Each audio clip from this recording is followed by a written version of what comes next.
তো বন্ধুরা, আজ আমি বানাবো মাছের ঝাল। এটা কি মাছ আমিও ভালো করে জানি না, কিন্তু তোমরা যদি জানো নিশ্চয়ই আমাকে কমেন্টে জানাবে। ওকে, মাছটাকে আমি নুন হলুদ দিয়ে মাখিয়ে রেখেছিলাম। মাছটাকে এবার ভেজে তুলে নেব। মাছটা আমি ভেজে তুলে নিয়েছি। এবার তেলটা গরম হয়ে গেছে, এতে দিয়ে দেবো আমি পাঁচফোড়ন দিয়েই করছি বন্ধুরা, নিশ্চয়ই দেখতে পাচ্ছ।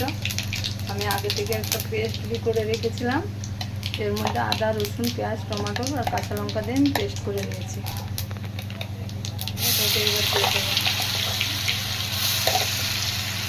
দিয়ে দেবো লবণ পরিমাণ মতো, লাল মির্চ পাউডার,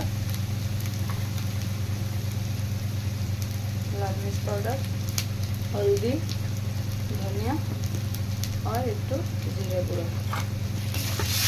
দিয়ে দেবো। ওর পরে একটু চিনি। মশলাটা আমার কষানো হয়ে গেছে। এবার আমি এতে দিয়ে দেবো একটু গরম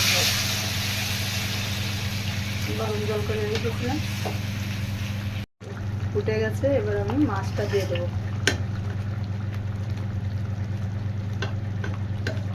উপর থেকে দিয়ে দেবো 3টে কাঁচা লঙ্কা চিরা। আর আমি এটা বানিয়েছি পাঁচফোড়ন আর রিফাইন তেলে। তোমরা কে কে রিফাইন তেলে মাছ বানাও আমাকে অবশ্যই জানাবে। মাছটা কমেন্ট করে অবশ্যই জানাবে, কিন্তু মাছটাকে আমি ভালো করে চিনি না কি মাছ এটা। এবার দিয়ে দেবো একটু গরম মশলা গুঁড়ো, নামিয়ে নেব।